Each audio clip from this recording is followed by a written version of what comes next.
So hello students and this video is for JEE advance aspirants जो कि 2025 में exam देने वाले हैं।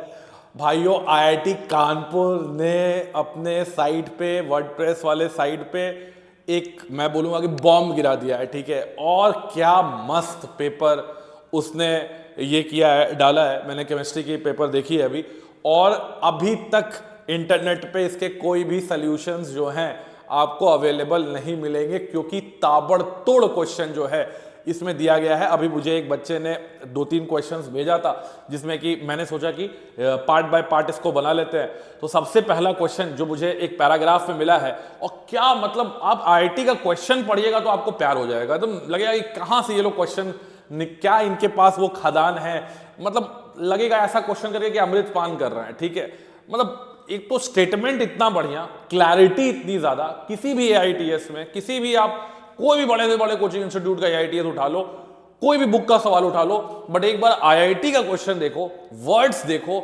माशाअल्लाह। ठीक है, अब देखिए यहां पे क्या क्वेश्चन पूछ रहा है। When 100 ml of 1 molar HCl was mixed with 100 ml of 1 molar NaOH in an insulated beaker at a constant pressure, a temperature increase of 5.7 degree Celsius was measured for the beaker and its content. beaker और content के लिए, दोनों के लिए temperature rise same है, 5.7. Experiment 1, because of the enthalpy of neutralization of strong acid with a strong base is a constant, that is 57 kilojoule per mole. This experiment could be used to measure the calorimeter constant. इसका use किया जाएगा calorimeter constant check करने के लिए। ठीक है, recording हो रहा है।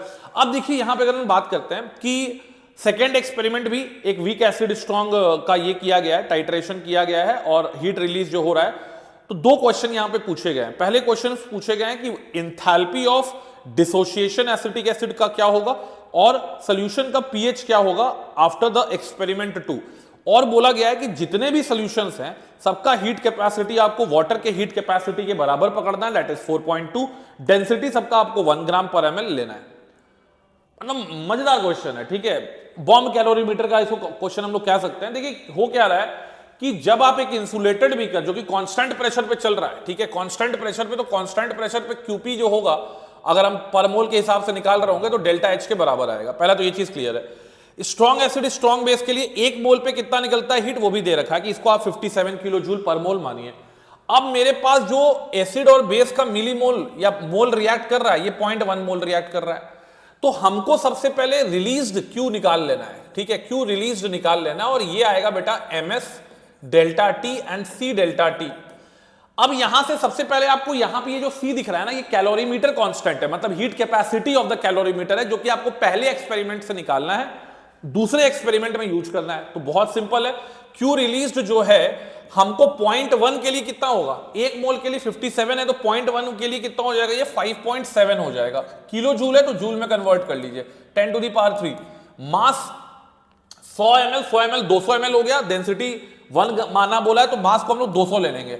सबका हीट कैपेसिटी कितना ले लेंगे, 4.2। टेम्परेचर राइज कितना हो रहा है, 5.7। सी हमको नहीं पता है, और डेल्टा टी अगेन 5.7 है। अब देखिए 5.7 5.7 5.7 कट गया।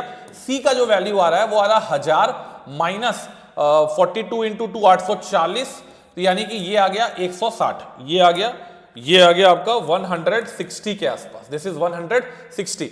अब आप देखिएगा यहां पे कि हम लोग को यहां पे अगले एक्सपेरिमेंट में बोला गया है कि एसिटिक एसिड जिसका कि 2.2 आप कह सकते हैं मिली मोल है, और बेस जो है 0.1 मोल है, सॉरी 0.1 मोल है, उसको टाइट्रेट कराया गया है। और इन दोनों के टाइट्रेशन पे जो हीट निकलेगा वो कितना निकलेगा, तो क्यू निकाल लीजिए। अब तो आपको सी पता है, तो C delta T plus MS delta T.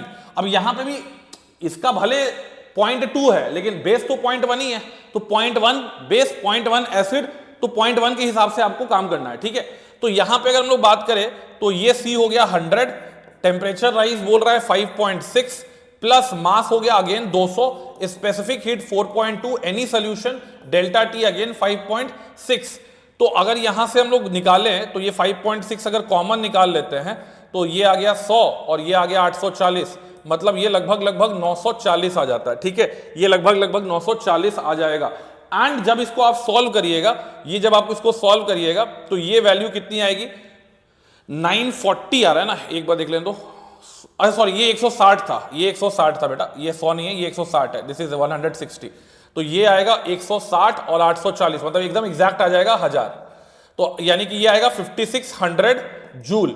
लेकिन ये 5600 जूल किस पे निकल रहा है? 0.1 मोल पे निकल रहा है। तो अगर 1 मोल एसिड बेस रिएक्ट करेगा तो हमको मिल जाएगा 5600 जूल, और यही बन जाएगा इंथैल्पी ऑफ न्यूट्रलाइजेशन, यही बन जाएगा enthalpy of neutralisation weak acid का।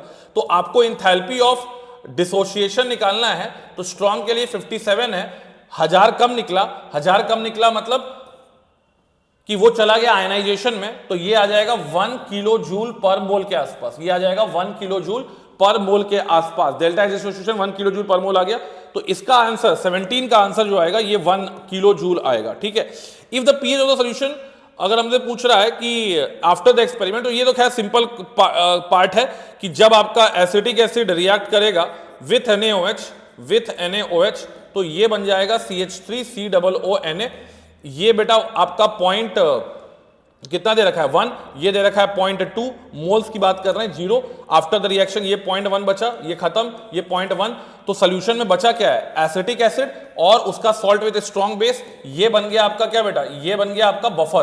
तो यहां से pH इज इक्वल टू आ जाएगा pKa plus log salt bye acid, salt bye acid दोनों बराबर है, तो log 1 0 हो जाएगा, आंसर आ जाएगा pKa के बराबर। तो ये आ जाएगा 4.7, क्योंकि 5 × 10⁻⁻2 दिया है, तो इसका आंसर आ जाएगा बेटा 4.7। ये 2 क्वेश्चन पैराग्राफ टाइप में पूछा गया, बहुत ही बेहतरीन सवाल। देखिए IIT JEE एडवांस, यानी कि IIT JEE का जो पेपर होता है, JEE एडवांस का जो पेपर होता है, हमेशा याद रखिएगा एक्सपेरिमेंट्स जो हैं आपके बहुत ज्यादा इंपॉर्टेंट है। एक्सपेरिमेंटल अंडरस्टैंडिंग, एक्सपेरिमेंट की अंडरस्टैंडिंग, डेरिवेशन, ये सब आपका ढंग का किया हुआ है ना, तो आपको बहुत ज्यादा हेल्प मिलेगी। एक क्वेश्चन में भी आपको और दूंगा सोल्यूशन का है, वो मैं अगले वीडियो में इसको अपलोड कर दूंगा, तो उसमें भी आप देखेंगे कि जिनका डेरिवेशन जिनको पता है वही वो क्वेश्चन कर पाएगा। और इसीलिए आप देख पा रहे हैं कि अभी तक कितने भी जो महान ऑनलाइन स्टार लोग थे, उनका इस क्वेश्चन पे नजर पड़ा नहीं है, क्योंकि सॉल्व होने वाला नहीं है। ठीक है बेटा, तो ये क्वेश्चन आप लोग देख के जाइए, सबसे रेलेवेंट पेपर जो IIT कानपुर ने रिलीज किया है, इसको बना के जाइए और अपनी तैयारी को एनालिसिस कीजिए। तब तक के लिए बेटा जय हिंद, जय भारत एंड जय बांग्ला।